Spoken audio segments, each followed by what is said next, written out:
Welcome everyone again to Charts Free webinar series. Today we have Attracting Talent Through Values-Driven Leadership. Welcome, Lana and Erin. Thanks, Tara. Hey everyone, my name is Lana Dalton and I'm an internal marketing specialist here at Wisetail. I'd like to introduce Erin Moran, who is our presenter today. She's Union Square's Chief Culture Officer and has been a longtime partner with Wisetail. She's given talks at our Apex conference as well as hosting other webinars in the past. And a little bit more background about Erin. She's responsible for strengthening and growing Union Square Hospitality's culture of enlightened hospitality and overseeing all aspects of the employee experience at Union Square. Today, Erin will be speaking about the importance of connecting new employees to your company's visions and values. And with that, I will hand it off to Erin. Thanks, Lana, and thanks, Tara, and thanks to everyone who has dialed in and is listening. I'm really grateful for the opportunity to share more about our story here at Union Square Hospitality Group.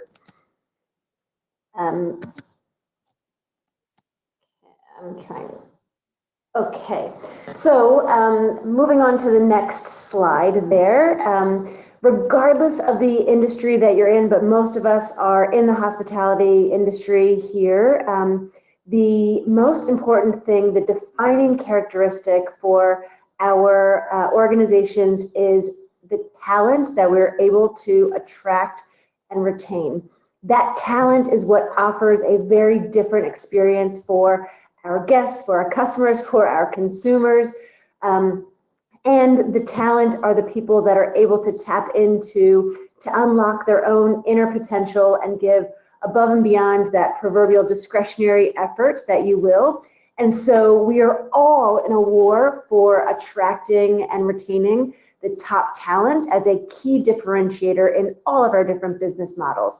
But what's really interesting is that the number one factor that people are weighing in order to confirm whether or not they're going to accept a job offer is whether or not they're going to have the access and the opportunity to have meaningful and purpose-driven work, which is really a kind of a somewhat of a new-ish phenomenon. It's not to say that generations prior to the current millennial generation didn't necessarily care about purpose-driven or meaningful work, but it is the number one factor for someone choosing to accept a job, more so than any other factor, obviously including compensation. And this statistic kind of somewhat intrigued and, to be honest, terrified me a little bit, which is that half of the world's population is under the age of 25. And this is because of the explosive population that our globe has been experiencing. And when we think about the influence and the power that this generation has, I've heard a lot of people refer to it as, you know, just this current generation of individuals that are, you know, embarking on the workforce that have influenced and shifted the dynamics in our workforce. But the reality is that this is an approach to both being an employee as well as being a consumer that is likely not going to go away anytime in the future, given the number of human beings that are part of this millennial generation, and given the fact that we rely on this generation both as our current and future employee base, as well as our current and future guests and consumers. So when we are competing for talent, the number one competitive advantage that we can offer is culture. And at USHG, we define that as how we do things around here. Many of you have likely read or have heard from Peter Drucker, kind of the father of the modern economy. He's written tons and tons of textbooks that you probably read in business school or in college and university. And one of my favorite quotes, and this is not just an element associated with job security for me, as my title is Chief Culture Officer, but that culture eats strategy for breakfast.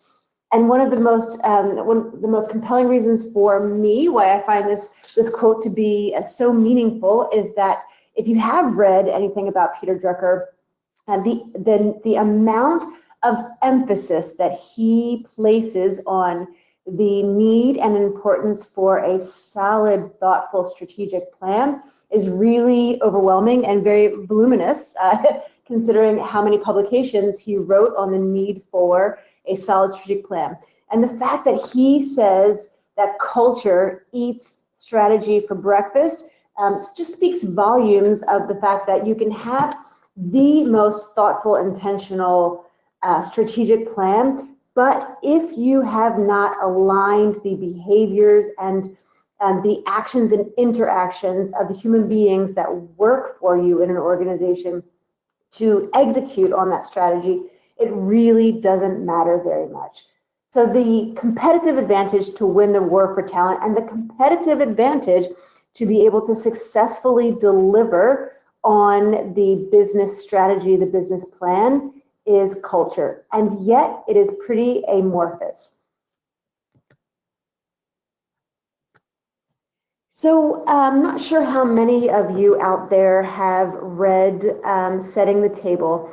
But Setting the Table is a book that our founder and CEO, Danny Meyer, wrote about 15 years ago. And it is absolutely and solidly our organization's foundation. In Setting the Table, Danny wrote about his own personal journey through childhood and through early leadership and through his decision to start our very first restaurant, Union Square Cafe, in 1985. And he shares about our philosophical underpinnings, the reasons why he started this business, his leadership philosophies about what he expects of leaders and managers and of employees in our organization. He shares really beautiful stories and examples that he highlights of moments where our team members went above and beyond to deliver a memorable and special and hopefully really beautiful moment of hospitality for our guests when they saw something and did something that really elevated the experience for our guests in order to make sure that our guests left our restaurant or our business feeling a lot more uplifted and inspired than when they walked in. He talks about curating a very customized experience for our guests, reading their signs and serving as agents in order to help to guide a guest through their journey in one of our restaurants. And we have actually rebound Setting the Table with a red cover, and we have called it our playbook because it's written 15 years ago, and obviously it is available for the entire world to read, consume, digest. But it is the foundation of our organization, and it is truly how we think about our organization's foundation.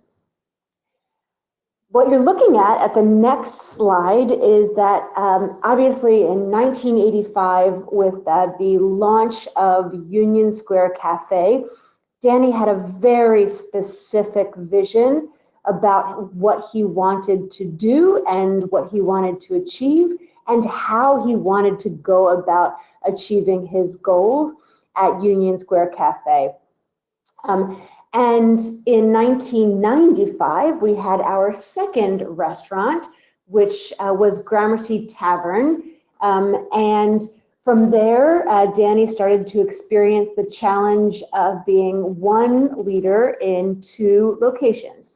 Now, those two locations were about 5 blocks away, and so he could run back and forth between lunch and dinner service and make sure that he was leading his teams in a consistent manner. but it did represent a challenge for him and for our organization and our growth, because he went wherever he was, the other restaurant is where he wasn't. And so he needed to ensure that he was coaching and developing his leaders and his management to execute on his vision in a consistent way when he wasn't in the restaurant. Fast forward to around the time when Setting the Table was published about 15 years ago, and we had just launched our restaurants at the Museum of Modern Art, which is in Midtown Manhattan, which might not seem so geographically far from where Union Square is. It's a couple of miles and a 20-minute sub ride. But it did mean that Danny could no longer walk and visit all of his restaurants and businesses in one day. And that represented another huge leadership opportunity, because Danny, in so many ways in our early formative years, was the cultural glue that was holding our organization together. And his lack of presence in certain businesses meant that some of those businesses were experiencing slightly different things. So what you're looking at here in terms of this kind of upside down funnel, if you will, is that if you think about every single leader and every single business that we launched between 1985 and 2014, which is when we officially defined our family values, or the values that matter most to USHG. Our leaders were taking Danny's original vision and they were translating it just a little bit in terms of adding a little bit of their own voice, or perhaps picking and choosing the things that they personally resonated most with Danny's vision in terms of their own leadership style. And then when you think about that slight differentiation of that individual leader, and then that leader training a whole new generation of leaders that would then go out in USHG, you can imagine that every leader from that point, and now it's 2 steps removed, right? Where leaders and managers across USHG are perhaps picking and choosing the components that their leader who had heard from Danny, what mattered most from Union Square Hospitality's group's core value set. And so what you're looking at the top of the slide in 2014 was that there were genuine permeations of our concepts that were driving our leadership decisions and our leadership behaviors. And the reality is that there wasn't a leader at that point in time in 2014 who was necessarily doing anything wrong. We just weren't consistent in terms of naming and defining what matters most to every single USHG leader. And that doesn't mean that we still can't have an opportunity for every leader to put a little bit of their own flavor or personality on the content, but we just hadn't done our best work to define our values and the behaviors that we expect from all of our team members. So we embarked on a pretty extensive process to begin to define our purpose, or answering the existential question, if you will, for why we exist, and our family values. In other organizations, they're called corporate values, company values, or just maybe even values. But for us, it was important to include the term family because we have always felt and operated as if we were a family, and we wanted to reinforce that notion by defining what our family values were. So at USHG, we call them our family values. So the process, I mentioned that setting the table was absolutely used as the foundation. So we highlighted the sections that were repeated, the concepts, the terms that we had pulled forward in terms of USHG isms, if you will, or things that were words that Danny uses that we embed in our cultural vernacular on a daily basis. We then conducted leadership interviews, and we conducted this from our most senior leaders at the executive committee level down to new managers. And we just asked them the questions about what values are most important to you as a leader? What values do you believe are most important to USHG? And we asked that in a way that elicited responses to the behaviors that we reward and the behaviors that we do not tolerate or that we punish if we see. We also did a couple of all-employee surveys. So not only were we collecting quantifiable results about how people assessed their work environment, but we also asked very specific questions about what makes USHG a great place to work, and then what would make it a better place to work. And so we invited comments from every single colleague across our organization. At that point in time, I think we had approximately 2,000 people. And we asked people to write in what they viewed to be some of our best attributes and what were things that we needed to work on in order to better ourselves. So we used all of that data. Then we conducted employee focus groups. So if the results from our employee survey were helping us to understand the what, we didn't really yet understand the why. And so we conducted several employee focus groups and started to unpack and understand the why behind what we were learning in the survey. And then we proposed different sets of values, and we would get feedback on the drafts.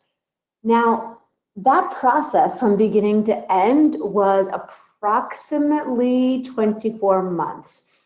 So it was a pretty intensive process, but it was really important for us that we achieved all of the following goals. We wanted to ensure that that our value system would enable a consistent framework for decision making. We also wanted to ensure that we could create accountability, which is why we included behaviors in each one of our values. We wanted to ensure clarity, meaning that if we were using a word such as integrity, that we had defined what that meant.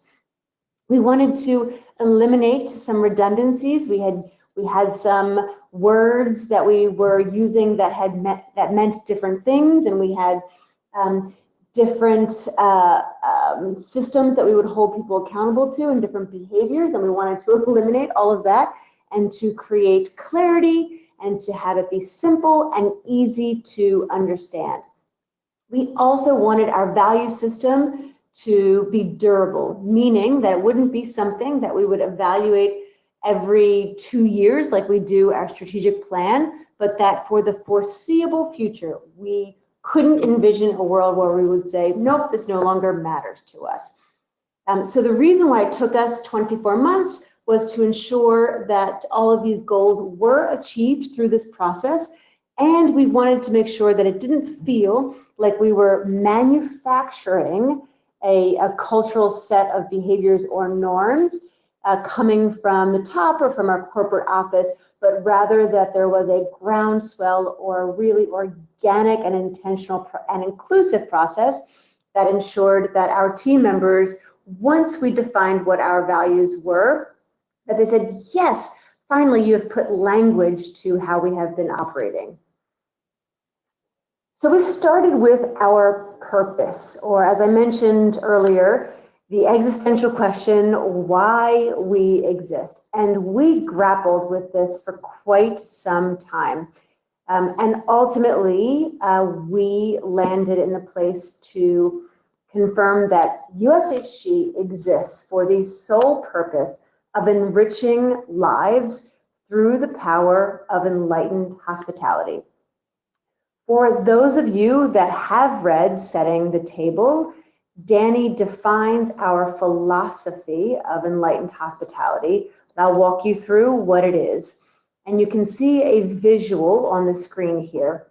On the top, you see in the red bubble there, each other. So we believe at USHG that the very first stakeholder that we need to focus on is taking care of each other, taking care of our team members, and making sure that they are feeling inspired, well taken care of, respected, so that they can then create even better experiences for our guests. When our guests are feeling more inspired and better taken care of when they leave one of our businesses, that enables them and us to take even better care of our communities. When our dining rooms are full and when we are ordering more, our suppliers, who we carefully choose based on our value system and our desire for sustainable and responsible sourcing of ingredients, our suppliers then have an opportunity to win. And ultimately, when we are taking care of all of these stakeholders in this order, we are able to take care of the investors that took a bet on us, that took a chance on investing their financial capital into our businesses. When we're able to run really thriving, profitable, healthy businesses, we're also taking care of our investors. And there's a virtuous cycle insofar as we then look to put a portion of our profits back into taking even better care of each other. This virtuous cycle of enlightened hospitality exists so that each one of our stakeholders gets better as a result of the fact that we exist. And overall, we strive for each shareholder to achieve shared emotional and economic prosperity. We fundamentally believe at USHG that it's not a mutually exclusive option set to focus on people or profits. They can coexist in a value-driven leadership approach, which is why we believe that we exist. And we believe that when we are doing our best work and powering the virtuous cycle of enlightened hospitality, we have the honor and the opportunity to enrich the lives of all of our stakeholders. So now getting into our family values. We named 4 family values, and they might not seem particularly unique. Probably a lot of organizations and perhaps a lot of you out there have very similar ones, but I'll share with you a little bit about what has our cultural mark or our DNA embedded in each one of these. Our 4 family values are integrity, excellence, entrepreneurial spirit, and hospitality. I'll go into a little bit more detail and unpack each one of these in a moment, but how we view the connection with our family values and the virtuous cycle of enlightened hospitality is that our family values are in fact our expectations for one another, with that first bubble that we looked at in the virtuous cycle, taking care of each other. Our family values define our expectations for how best we can take care of one another in order to power the virtuous cycle of enlightened hospitality. So excellence, as I mentioned in one of our goals, being really specific and really clear was one of our goals. So when we say excellence, what do we mean about excellence at USHG?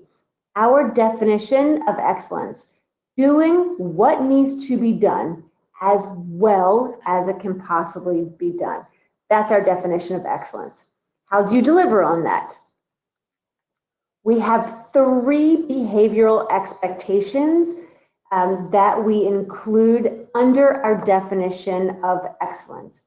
What you'll see here is that each behavioral expectation starts with the word I. And the reason is because Culture is a shared commitment.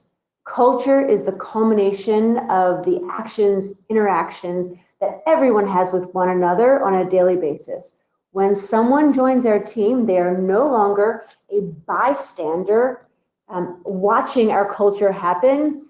By the fact that they are on our team, they are part of our culture. And each day, our team members wake up with a set of decisions for how they want to contribute to our culture. And so we wanted to establish the behavioral expectations for how we want them to contribute.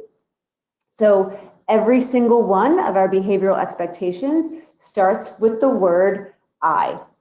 I bring my personal best to my work for the purpose of helping my team achieve superior results. We want people to bring their personal best, which requires a significant amount of practice and repetition, and we want them to bring their personal best to their work for the purpose of helping their team achieve superior results. So we don't want people bringing their personal best in a way that is showboating or showing off. We want them to bring it in a way that helps their team. I actively demonstrate a hunger to learn even more about myself, my profession, and my world. We want people who are hungry, not mildly interested, not a little bit curious, but hungry to learn even more about themselves. So driving that notion of self-awareness, their profession, continuing to grow and advance professionally. And of course, we want them to be interested in things outside of their day-to-day job responsibilities. I actively solicit feedback to continuously improve and grow. We name this as an expectation that everyone in our organization should be asking others for feedback, because when we are doing so, we then are empowered to do something with that feedback. Doesn't mean that every piece of feedback that we receive we have to apply, but if we aren't asking the question, we aren't empowered to take action on that feedback. And feedback is one of the very best resources, tools, and gifts that we have to advance ourselves, both personally and professionally. The next value is hospitality, and our definition of hospitality is doing all that can be done for others and more than is expected in thoughtful ways that let people know you are on their side. And once again,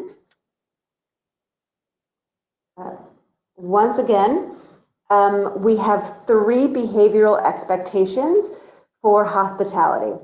I am aware of and own how my behaviors impact others and make them feel. Well, this is connected to the actively soliciting feedback in the value of excellence. So if we have an organization that is actively soliciting feedback, the next step is to own how your behaviors impact others, and for us, more importantly, how those behaviors make people feel. I consistently demonstrate warmth, care, and courage to support and strengthen the team. Obviously, warmth and care are components that are necessary with professionals in the hospitality industry. We want that warmth and care to be delivered in a way that acknowledges the fact that hospitality is in fact a team sport. I create memorable moments of hospitality for all of our stakeholders to power the cycle of enlightened hospitality. Again, that is a nod to our purpose, our reason for existing, which is to power that cycle of enlightened hospitality. Moving on to integrity, doing the right thing, always, and using sound judgment, even when no one is looking.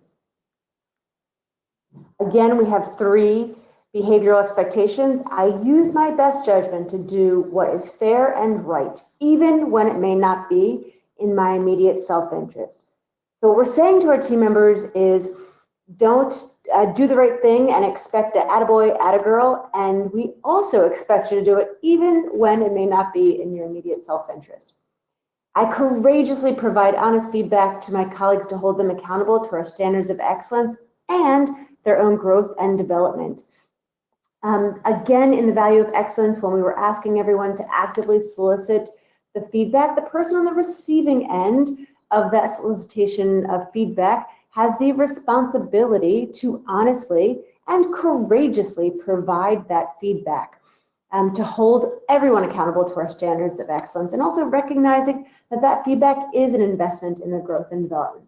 We're also asking them to do it in a way that shows the warmth and the care that we talked about and the value of hospitality, making sure that the person who is receiving that feedback knows that we are on their side. I actively build trust with my colleagues and stakeholders, one action at a time. We know that high levels of trust enable high-performing and really inspiring teams. And yet trust is not something that can be legislated or mandated. It can only be built up one action at a time. And sometimes it can take dozens and dozens of actions to build it up, but we want to recognize the fact that it can only take one action to erode it, and to erode it quickly. So we are asking our team members to view every interaction that they have with one another as an opportunity to build or to break trust. Our fourth value, entrepreneurial spirit, which does not mean necessarily going out and starting new businesses. We want to flex our entrepreneurial spirit in the following way: seeing opportunities others haven't and creating solutions others wish they'd thought of first. I take risks to continuously innovate. We want our people to take risks, to push the boundaries a little bit. And we want them to do it in a way that honors the value of integrity, using that fair and sound judgment to decide when to take a risk. I add to the dialogue by asking the question, whoever wrote the rule? This is the way for us to engage in identifying those opportunities that perhaps others have not seen. And I honor my mistakes as opportunities to grow and humbly share my lessons learned with others to fuel learning and innovation. If we are taking risks, we will make mistakes. So the question for us at USHG isn't whether or not it's okay to make mistakes. We will make mistakes. The question is how best to use those mistakes. And we're asking our team members to recognize what steps got them to making that mistake so that they don't make the same mistake again, and that they share their experience or what they learned with others, so that not only does an individual not make that same mistake, but collectively we can make new mistakes moving forward, but not the same ones over and over again.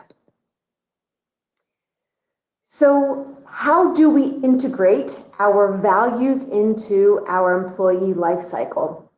We thought about the key milestones of an employee's journey with USHG. And we thought about the points in time that are most profound or most meaningful, that really define the overall employee experience. And we worked to integrate our values into each section. Going back to the key milestones, when we are hiring people, we are asking them behavioral-based interview questions that are based on our family values. When we are evaluating someone's performance, we are using our family values to evaluate that person's performance. When we are promoting someone, when we are sending out an announcement promoting that person, we are explaining how they have actively embodied our family values. When we are recognizing people, we are using our family values, and we have multiple systems of recognition, and in our language we call it caught doing right, to recognize people for living and embodying our family values. And so we have, and when we're making tough decisions, we are always looking to our family values to guide ourselves. Because if our family values only ever live on our website or on posters, but they aren't fully integrated into the key milestones of an employee's life cycle or an employee's journey, then we aren't fully activating the potential of our family values. So we think about our employer value proposition as touching on some key components that could also be attributed to a human being. So if you look on the bottom with the feet of this person, what we stand for is our family values. You move up from there, we touch the heart, we believe, with our mission.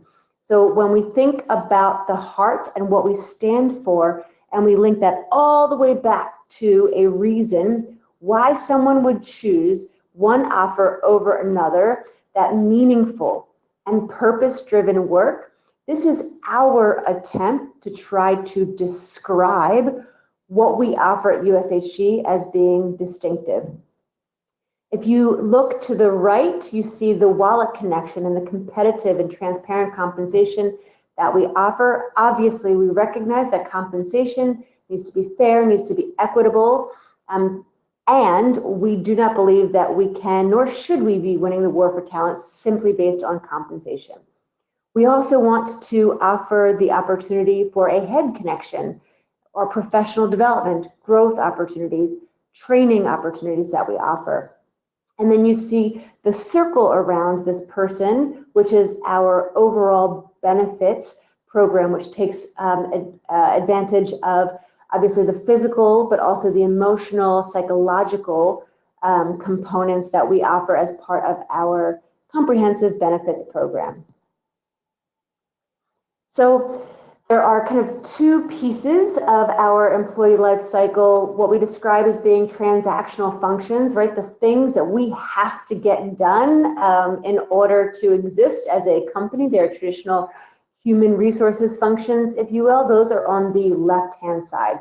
On the right-hand side, you see those milestones that I was describing earlier that we view as being high touch and value-added functions. How we attract talent and how we hire that talent. What does that feel like to a prospective employee? How do we welcome that new employee? How do we integrate them into the organization? How do we make sure that they are set up for success and that they're feeling connected to their colleagues? How do we train, develop, and grow our people? What behaviors do we recognize? Why and how? How do we assess our talent? How do we make decisions based on compensation and overall rewards? And then how do we communicate, connect, and inspire? All of these activities and employee life cycle functions, we have worked really hard to integrate our family values into. But I'd like to take a moment and do a little bit of a deep dive on communicating, connecting, and inspiring. As Lana was making the introduction earlier, we have had a long-standing partnership with Wisetail, and we call our internal Wisetail the Square, obviously a play on words with Union Square Hospitality Group, clever, huh? But also a square is a convening place and in many towns, and so we were trying to play on that notion as well. We use the square for so many opportunities to connect, communicate, and inspire our colleagues. This is an example, we call it now at Hellos and Handshakes, which is our opportunity to celebrate the recognitions, the advancements, the promotions, or the welcoming of new people. You see that in one of our congratulations announcements for promotion, we are in fact naming our family values. Growth at USHG. You see the little person walking up the steps, and then you see below the resources that are available. We make this available to our people so that they can drive their growth and development and understand what is expected of them in order to progress themselves professionally. So this is another way that we are getting content to our people to communicate, connect, and inspire through Wisetail. Every quarter, we have a USHG town hall, and this is an opportunity to hear from leaders who have grown their careers in USHG and ask them ask them questions about how they got to where they are. We also have an open Q&A with Danny, our CEO and founder, as well as our president, Chip Wade. And we include the videos there because we recognize now we've got 2,500 people. And not everyone can leave their businesses and come and attend, but we want to make sure that everyone has the opportunity to at least access the content that we communicate during one of our town halls. And then what you see here is a course guide for Q3. L&D is learning and development. And we include a calendar and a curriculum, and it's both online as well as stand-up. So the online programs are all hosted through the Square or through Wisetail, and that is on demand.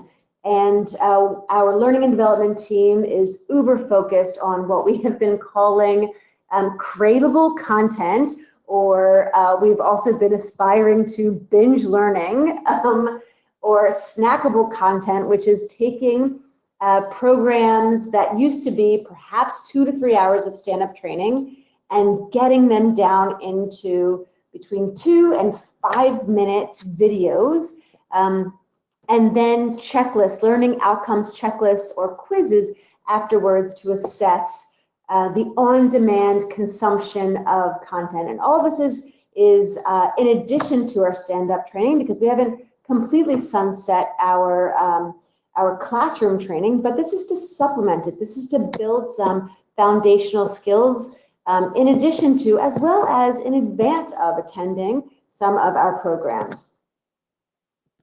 And the last is communicate, with Communicate, Connect, and Inspire is celebrating our diversity and inclusion initiatives. This month is National Hispanic Heritage Month. We have a ton of initiatives that we are launching in order to celebrate National Hispanic Heritage Month, and we're using the Square or Wisetail as a way to engage people with their ideas and to collect recipes and to capture pictures and videos. And it's a really fantastic interactive way to connect people to something that advances one of our key strategic priorities, which is diversity and inclusion. But really, the family values are most present and should be most present in our critical decision making. And so what you see here is a picture of Danny sitting at the head of our table for an executive committee meeting, and you see behind him are all 4 of our family values, all 12 of our behavioral expectations, which we hang up when we have full day long quarterly executive committee meetings as a reference point. And I am proud to share that when we made the decision 3 years ago to eliminate tipping and to move to a hospitality included model, Danny and the entire executive committee went through each one of our family values and explained how this decision was in fact aligned with our values and with our core purpose. So with that, I think we've got about 15 minutes to take some questions. And Lana, I will turn it back over to you to help facilitate the Q&A. Awesome. Thank you so much, Erin. That was great. Don't believe I've seen any questions come through yet, but we have a couple here for you, Erin. First question here is, what were you using before Wisetail for training? And since implementing Wisetail, how has it impacted educating employees on company values? Sure. We used nothing online. We used straight up stand-up classroom training, and we used in-restaurant on-the-job aids and manuals. So paper and stand-up training was our primary source. And how has it shaped kind of our communication of family values? We use it as one more touch point to reinforce what matters to us. And if it only existed on Wisetail or on the Square, and if it wasn't being talked about through our leaders or in our businesses, or if the family values weren't being used to recruit or to promote or to make tough leadership decisions, just having them written on Wisetail probably wouldn't do it justice. So it's part of a more integrated, holistic approach to ensuring integration of our values at key employee life cycle milestones. That's great. Yeah, totally makes sense. We did get one question from our audience. What percentage of Union Square Hospitality Group's positions are filled internally, specifically from the field? And what has your experience been with field employee retention / turnover? Ooh, that is a great question. We have overall voluntary turnover at USHG of 55%. Now we have a diverse portfolio of businesses that go from fast casual, a taco stand in Brooklyn, if you will, to a Michelin star restaurant, the Modern at the Museum of Modern Art. But overall, we have 55% turnover. We have been trending at about 80% internal promotion rate, and we have been growing really quickly in the past several years, and so we are challenging ourselves potentially to consider dropping that number to maybe 70 or 75 to bring in outside talent, both to support us in ensuring that we have the talent base for accelerated growth, but then also to ensure that we are bringing a diverse set of perspectives and experiences to challenge ourselves to continue to dial things up versus continuing to do things in a way that we've been doing them for a long period of time. Great, thank you so much. Another one here. Can you speak to the all-employee survey? What was the process and how did you communicate the results and take action? Sure. So we've partnered with two different organizations. The first is Great Place to Work. They are a research and consulting firm, and they partner with Fortune magazine to publish the 100 best companies to work for list. So we contracted with them. We used their proprietary survey tool, which is called the Trust Index, and we distributed it to every single employee, obviously in partnership with our operations, and then in partnership with Great Place to Work and their consultants, we analyzed the data, the qualitative and quantitative data that we got back, and we reviewed it relative to their industry benchmarks, and we identified key themes at an aggregate level, and defined what our action plans would be at USHG wide level. We then took each individual business's results and did something very similar. We analyzed the themes, the strengths, the opportunities, and we partnered with our operational leadership to identify what the action plans were. The very first step in the action plan was to communicate back to our people what we heard, what we learned, and what we were committed to doing. So we partnered with Great Place to Work for about 6 years, and most recently we have transitioned to another organization called Culture Amp, and we're going to follow the same process. We're just doing a slightly different methodology for the survey instrument. Great, thank you. Let's see here. So how do you continue to reinforce these values throughout an employee's time with Union Square? So like a more mature employee, how would you continue to reinforce those? So any time that we are providing feedback, and even if it's a server or a captain or a line cook that's been in their role for 10 years, we're still sitting down with that employee on a periodic basis to check in, right? To say, how are things going, and what kinds of things are you interested in learning about? And wanted to spend some time sharing with you my perspective on your contributions and your performance. Here are the things that I've been really excited or grateful to see you do. And we link it then to some of the behaviors in our family values. And here are some of the things that I think that you have an opportunity to further develop. And then we link it to the family values.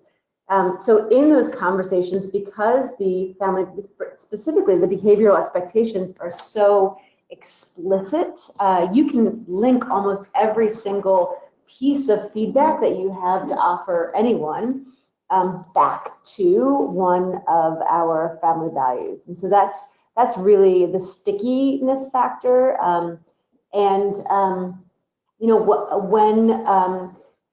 When we choose to exit people, we are also typically just sharing at a high level that there simply was not a consistent demonstration of family values, that people understand that you have the opportunity to be rewarded based on consistent demonstration of the family values. But if you aren't exhibiting them, and you're given the feedback and the opportunity to make improvements, and you're choosing not to, or you can't deliver on them consistently, then really we don't want those individuals a part of our organization, because they water down the commitment to the need to consistently demonstrate those values. Absolutely. And we had another question come in that relates back to a previous question, but with 80% internal promotion, do you have an internal management development program? And if so, how do you tackle the challenge of someone not going through or completing the program to fill a hole immediately? That's a great question. So yes, we have an internal management program.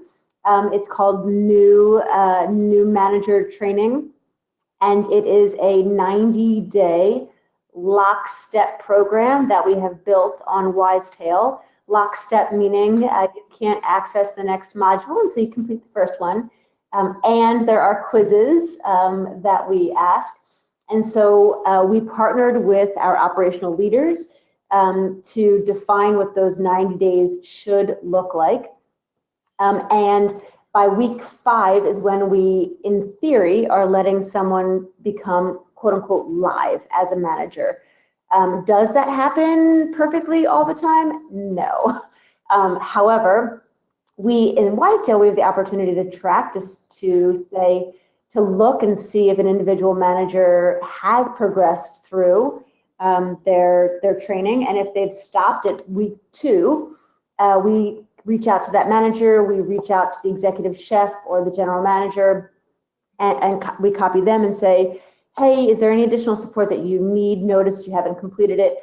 And ultimately, we are holding our leaders, so our executive chefs and general managers, accountable for ensuring that their managers go through the program. In addition to that, we also have a 2-day in-classroom training that is focused more on the cultural/behavioral expectations that are a little harder and more nuanced to deliver through a virtual or online training. Great, awesome. Thank you so much. And for the remaining questions, I'm happy I'll be reaching out individually to those folks who submitted questions. But I think that kind of concludes the Q&A portion of this webinar. Great. Well, thank you everyone for participating and for your interest, and happy to answer any outstanding questions that you all have. Thank you, Anna. Thank you, Erin. Everyone, we will be having this fully recorded and posted on the website later today. Thanks, everyone. Thanks.